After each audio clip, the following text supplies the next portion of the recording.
bilang lokal na iglesia ng United Church of Christ in the Philippines.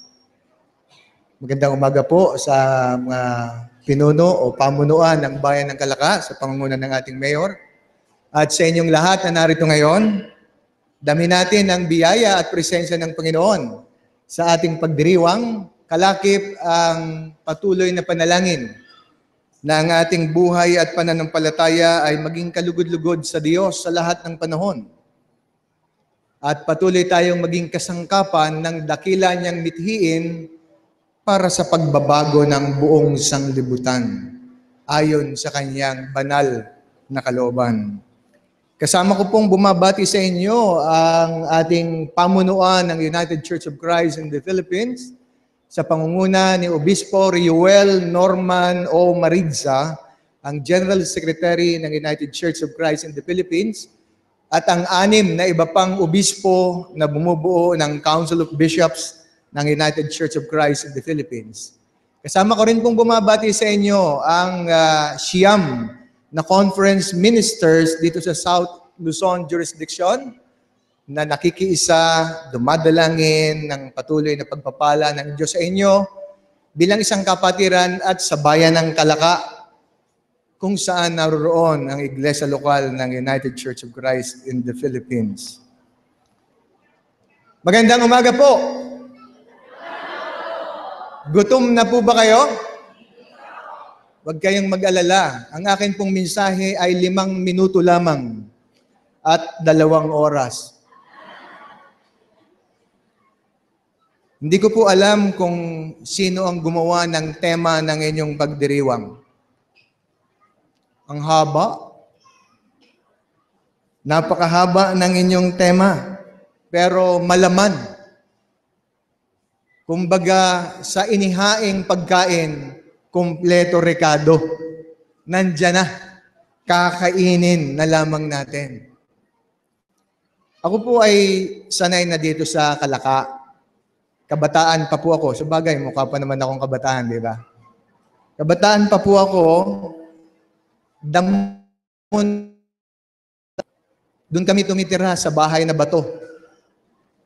Kinakapatid na Norma, Miriam, doon po kami tumitira. Kapag kami ay nagdaraos ng pagpupulong ng Christian Youth Fellowship, dito po sa lalawigan ng Batangas. Kaya rito, kasama ng mga leader kabataan ng Southern Tagalog at ng Batangas upang maghanda ng mga gawain dakong ito, lalo na summer camp. Kaya dito. Kanya lamang, na ngayon lamang ninyo ako naanyayahan. Siguro kung ako hindi naging obispo, hindi niyo ako maaalala. No. Nagkataon lang siguro ako'y obispo, kaya naalala ko nitong si Pastor Joy na anyayahan para dito. At nagpapasalamat naman po ako sa inyong panyaya. Dahil sa wakas, simula pastor noong 1984, ngayon lang ako tutungtong sa pulpitong ito para magsalita. Kaya hahabaan ko ang aking sermon sa loob ng mahabang panahong hindi niyo ako inimbitahan. Hindi ko naman babaybayin isa-isa yung buong 107 taon ninyo bilang isang simbahan o bilang isang kapatiran. Kung inyo pong papansinin ang inyong tema ng pagdiriwang, may 3 mahahalagang punto kayong gustong bigyan ng pansin. Una, yung pagkakaisa at pagtatag sa pananampalataya. Wala pong relihiyon sa mundo na hindi naghahangad ng pagkakaisa at pagtatag. Wala pong gobyerno sa buong mundo na hindi nananalangin ng pagkakaisa at pagtatag. Kanya lamang napakahirap maabot. Tama ba, Mayor? Ang pinakamahirap pong maabot ay yung antas ng pagkakaisa. Isipin ninyo, 100 milyon tayong mga Pilipino. Iba-iba ang ating iniisip para sa ating bansa. Darating na naman ang 2016 election sa Mayo. Maghahangad na naman tayo ng mga bagong pinuno mula sa presidente hanggang konseho. Kada 3 taon ginagawa natin ito. Pero naabot na ba ng ating bansa ang isang antas ng pagkakaisa na maipagmamalaki natin sa buong mundo? Ay bakit sikat na sikat tayo sa ibang bansa at ako'y tinatanong sa Sweden, what is laglag bala? Yun ho ang tinatanong sa akin doon eh. Akala nila isang pambihirang pangyayaring naganap sa Pilipinas dahil hindi lamang pala bunga ng niyog ang nalalaglag, pati bala nalalaglag. Mahirap ipaliwanag dahil kahiya-hiya ito sa ibang bansa. Tinanong din po ako, why is it according to the Transparency Index, Philippines is 43rd as one among the corrupt government in the world and ng Asia? Bakit po? Hindi ko masagot. Baka si Mayor may alam. And number 3, what other type are the people already recovered from devastation? Kumusta? Matapos ang napakalakas na bagyong Haiyan, naka-recover na ba ang mga tao? Bakit ang nababasa namin sa mga news, hindi pa? Sabi ko, dapat po pala, hindi ako ang inyong inanyayahan dito. Dapat si Presidente Aquino ang inyong inanyayahan, hindi si Bishop Joel Tindero. Kasi ako po yung speaker sa Sweden sa loob ng 9 na araw tungkol sa kanilang Global Week for Human Rights and Justice in the wake of climate change. Ano ho, alam po ba ninyo yung climate change? Hindi ho yun si Wanna Change. No. Yun po yung init ng mundo. Karama. Sa Sweden po, nung ako'y umalis ay -10. Nung bumaba ako sa Beijing, China, -6. Pagdating ko sa Pilipinas, 35. Wow. Kaya para akong magsusuka sa ubo dahil lang sa biglang pagbabago ng klima. Mulamig patungo sa napakainit. Kaya ang sabi ko sa mga taga-Sweden, kung kayo po ay pagod na sa sobrang sa Pilipinas, kailangan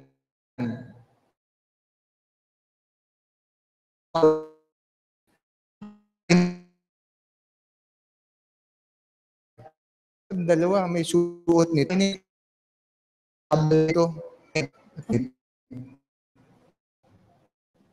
Sobrang init na po ng ating mundo. Ating mundo, hindi dahil maiinit ang ulo ng Pilipino. Ang dahilan ng init ng mundo, una ay dahil sa likas. Gaya ng pagpupul.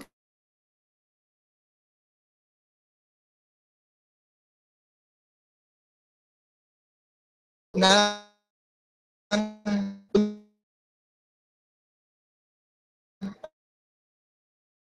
patuloy na pag-init ng mundo. Sa ating sa paraan. Ano ho? Ang na patuloy na pagkalaso ng ating dahil daw po doon sa tinatawag na carbon dioxide. Nung kami nasa elementary, ang science, carbon dioxide, ang kumakain at humihigop diyan ay ang mga halaman. Dahil pagkain niya ng halaman, isa sa example ng carbon dioxide yung kapag kakain. Isipin po niya, Edison, na nanggagaling sa industriya na nasa ating paligid, gaya ng coal-fired thermal plant.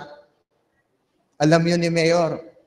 Kasi ayon sa Climate Change Index na ginawa ng Germany at saka ng US, ang industriya simula noong 1700 sa paghahangad nating umunlad ang buong mundo ay nakapag-contribute ng napakalaking lason sa kalawakan na siyang humaharang daw po para yung init na galing dito sa araw ay muling bumalik sa kalawakan at nang sa gayon ang lamig naman ang bumalik dito.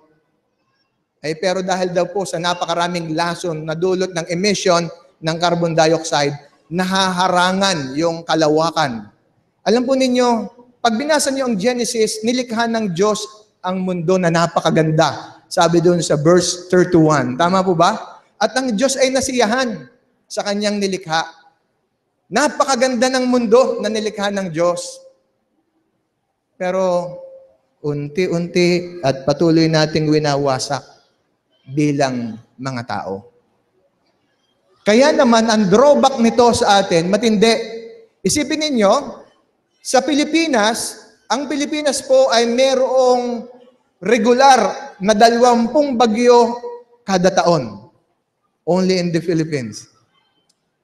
6 sa 20 bagyo ay devastating or distracting. Gaya ng Typhoon Haiyan na pinakamalakas na bagyong tumama sa mundo, sa kasaysayan ng mundo. Unfortunately, tayo ang tinamaan. Kaya nga si Corina Sanchez, ang kanyang panalangin, pumunta sa Japan ang bagyo eh. Kaya nagalit ang Japan sa kanya. Kasi napakalaki ng pagkawasak kapag ito'y dumarating. Dahil po tayo isang tropical country, ibig sabihin isang bansa na nasa mainit na lugar, dahil malapit po tayo sa equator, ang isang tropical country daw po, ang pangunahing dinadaluyan palagi ng mga malalakas na bagyo. At pangalawa, dahil tayo daw po ay nasa tropical country, tayo ang pangunahing magiging makakaranas ng dilubyo ng climate change dahil ang ating mga kagubatan at kabundukan ay mga kalbo na. Patawad po sa mga nauubos ang buhok. Kapag nauubos po ang kagubatan, papunta po tayo doon sa tinatawag na El Nino phenomenon o tagtuyot. Dahil wala nang mga halaman at puno na pwedeng mag-preserve sana ng balanse ng init at lamig sa ating pamayanan. Gusto nating may magagandang bangko. Gusto nating maalwan ang ating buhay. Di ang kapalit nito, wawasakin natin ang ating kapaligiran.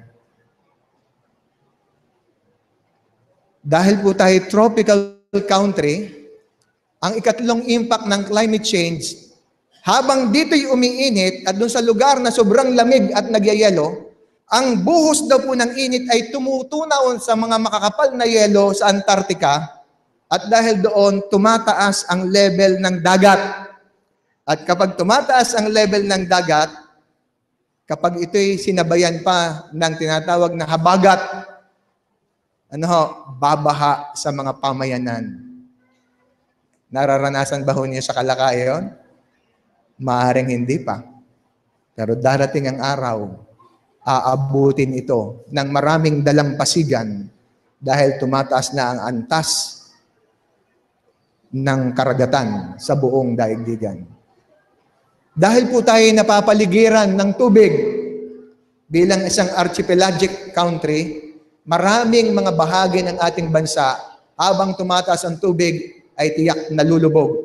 Kung dati tayo 7,100 islands, posibleng bukod sa kinukuha ng China, lumubog pa ang maraming bahagi ng ating bayan dahilan sa impact ng climate change. Sa ngayon, nakakatawa pa tayo. Pero darating ang araw, luha na ang matitira sa atin. Lalo pat bawat taon, dilobyo ng bagyo ang dadating sa atin. Hindi ko kayo tinatakot. Sinasabi ko lamang ang nangyayari sa ating bansa at sa buong mundo.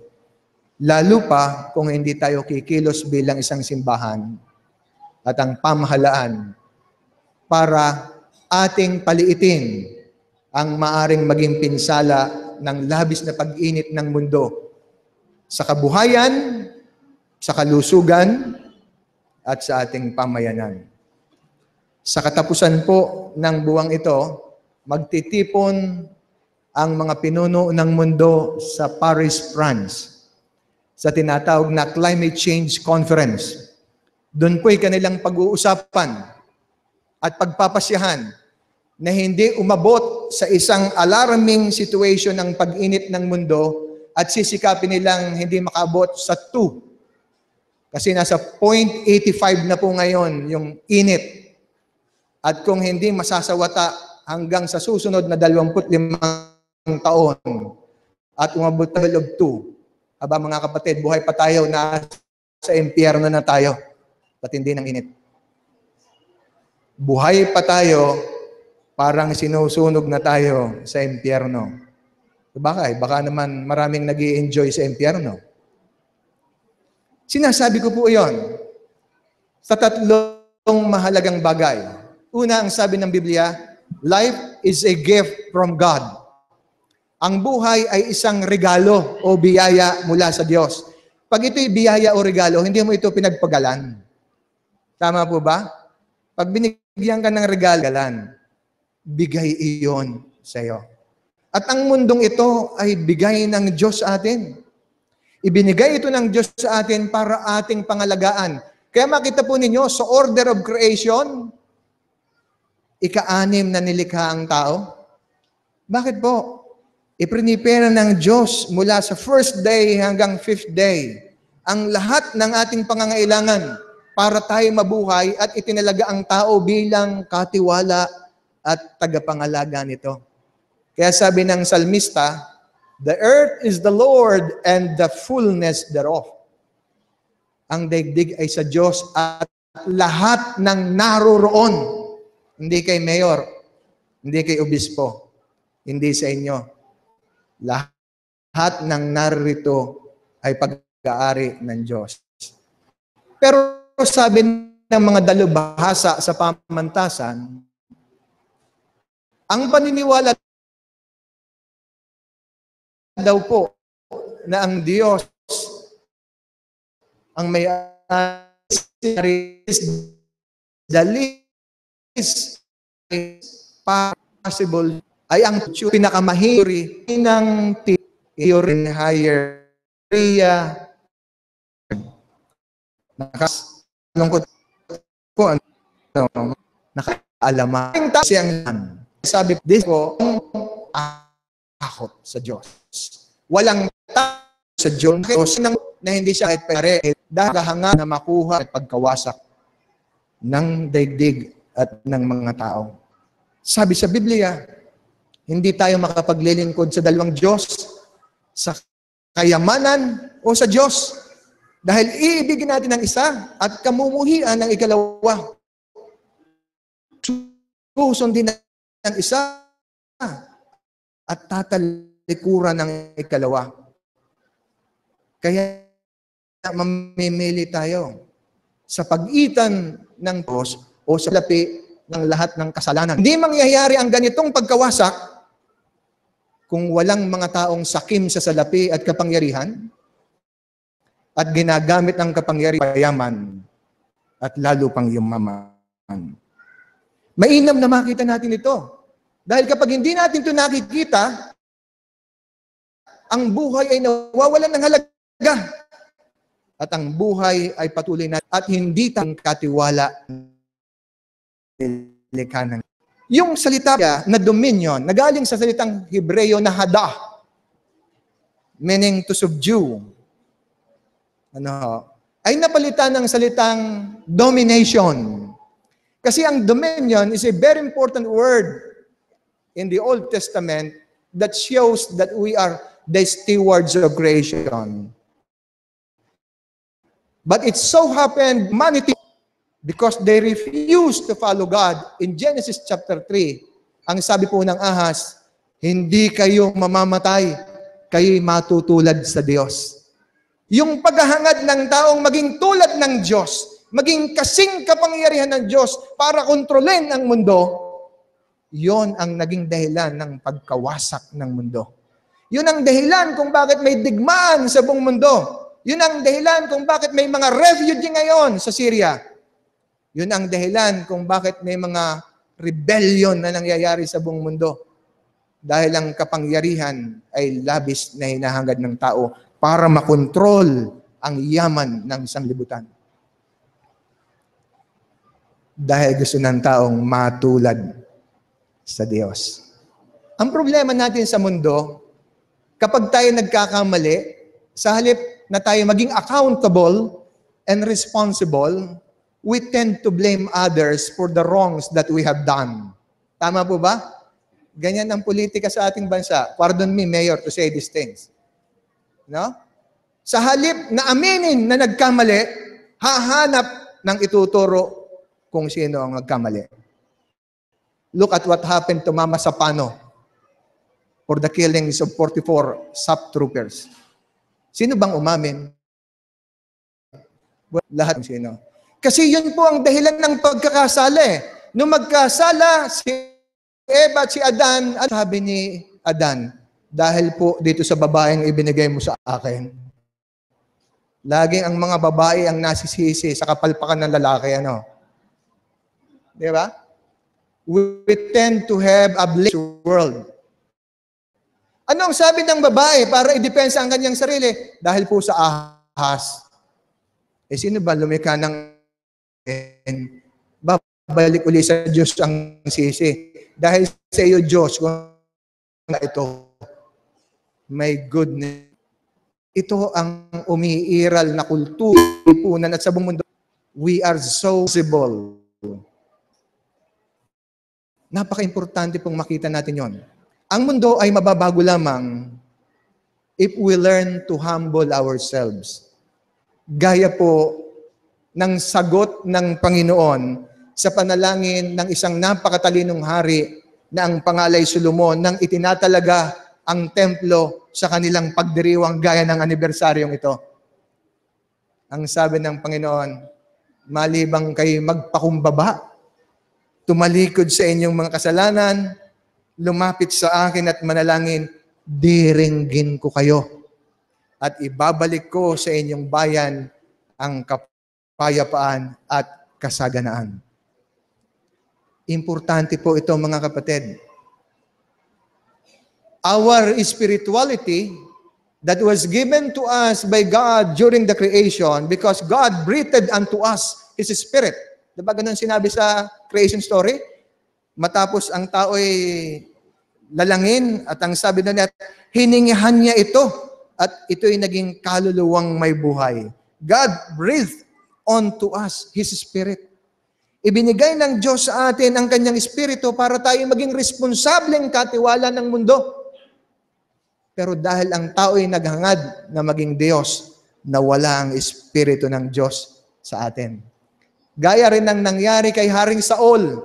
Nung si Haring Saul ay hindi sumunod sa Diyos, ang sabi ng aklat, ng Biblia sa unang hari, at ang Espiritu ng Diyos ay umalis kay Haring Saul, at ang Espiritu ng demonyo ang nanahan sa kanya. Mga kapatid, the moment we failed and we refused to follow our God, His Spirit lives us, and therefore the devil's spirit is now living us. Importanteng makita natin yon. Hindi magiging ganito kagulo at kakomplikado ang mundo kung ang naghahari sa tao ay ang Espiritu ng Diyos. Ngayon ang tanong, paano natin maibabalik ang Espiritu ng Panginoon? Kailangan natin ng spirituality for a new creation. Isang bagong espiritu ng Panginoon na sumasa atin. At ito ipinakita sa atin sa pangitain ni Propeta Isaias. Inyo po bang narinig na mabuti yung sinabi sa aklat ni Propeta Isaias? Isang bagong langit at isang bagong lupa. Ito rin po ang sinasabi sa Revelation chapter 21. Isang bagong langit at isang bagong lupa. Isang bagong moral order sa mundo. Isang bagong kaayusan na ang nangingibabaw ay ang pag-ibig ng Diyos sa sangkatauhan. At kung papansinin po ninyo, doon sa binasa natin sa Isaiah 65, ito'y naglalarawan ng relasyon ng tao sa lipunan. Kumbaga, yung politika at ekonomiya at kultura ay pinakikita sa atin ng Isaiah 65. Tingnan po ninyo, ang sabi doon, doon ay wala ng sanggol na papanaw. Alam po ba ninyo kung gaano karaming sanggol ang namamatay sa Pilipinas? Libo-libo po bago pa sila isilang dahil sa malnutrition, poverty. No.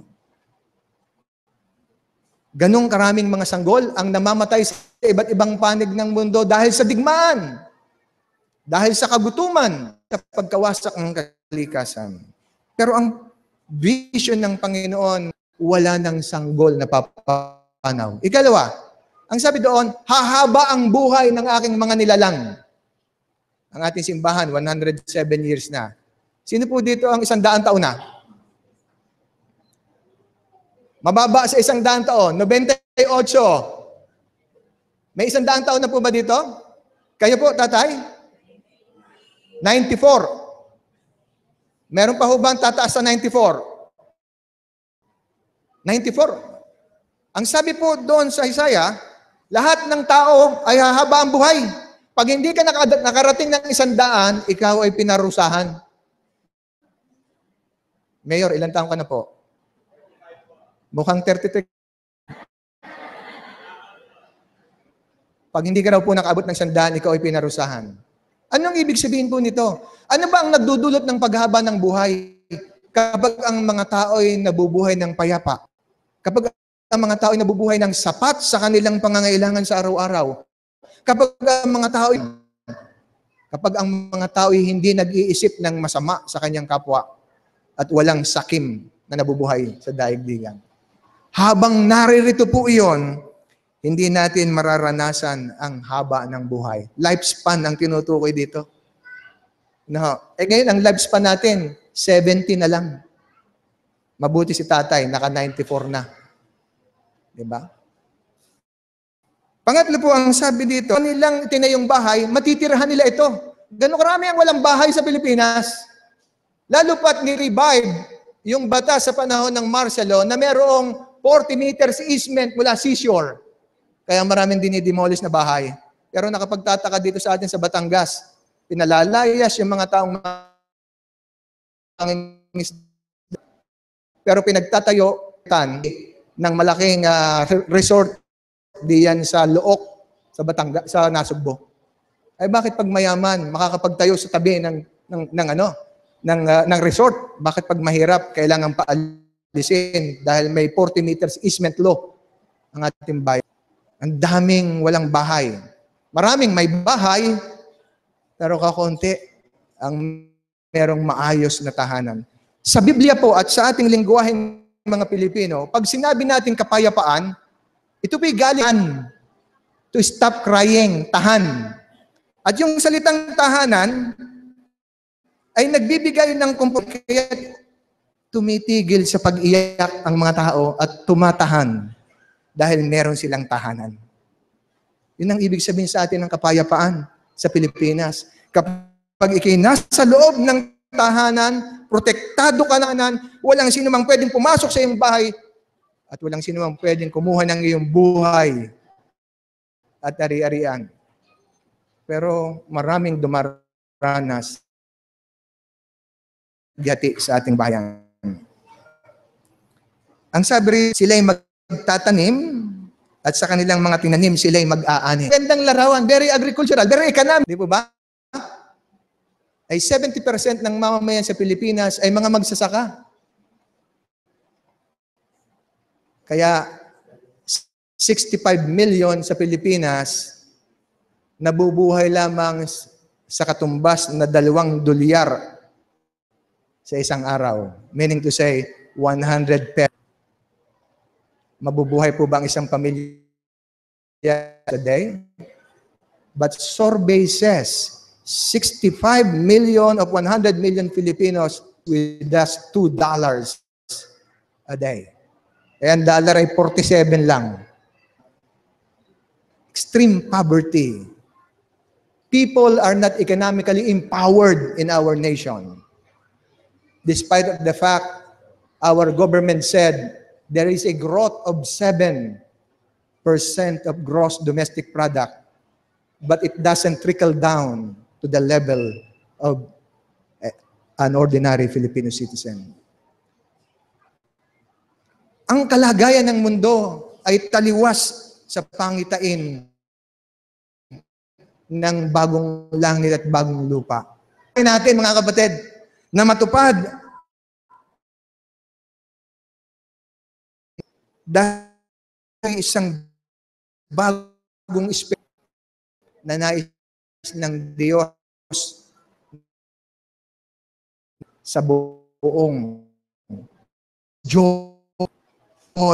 Kapag daw nangyayari, Sayas, there is Pastor D. Hindi pa raw kayo tapos sa pagdadasal. Tinutugon na ng Panginoon ang inyong mga dasal. Paano mangyayari ito kung hindi ang Espiritu ng Panginoon ang nangingibabaw sa atin?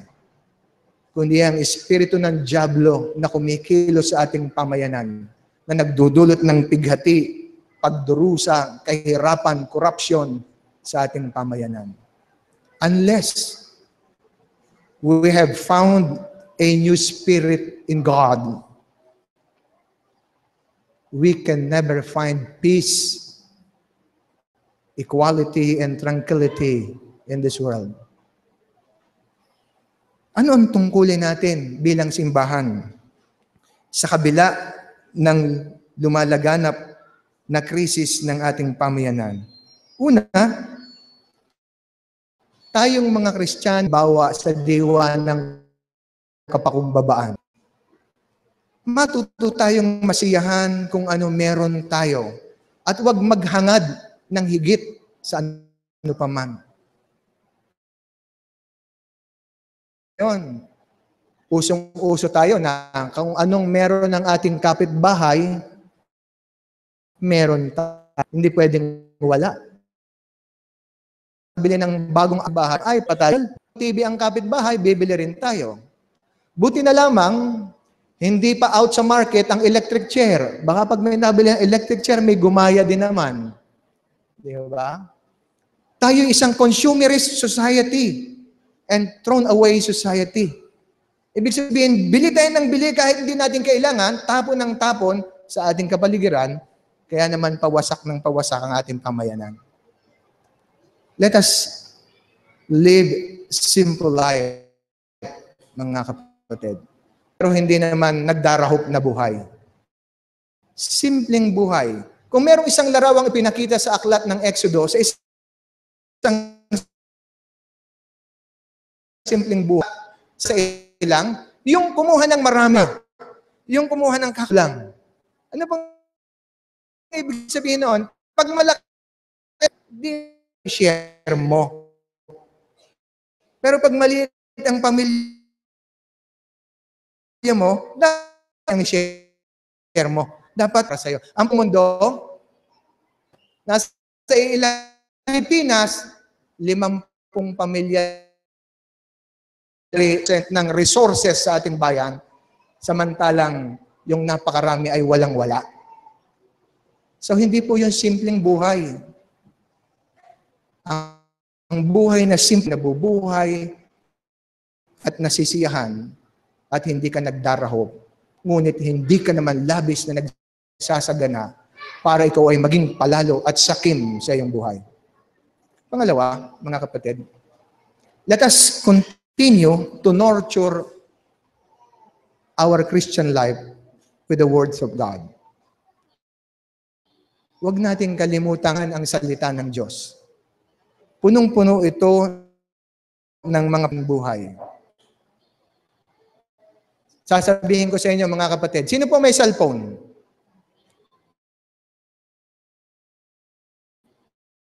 Yung bibigyan ni Mayor, hindi pala.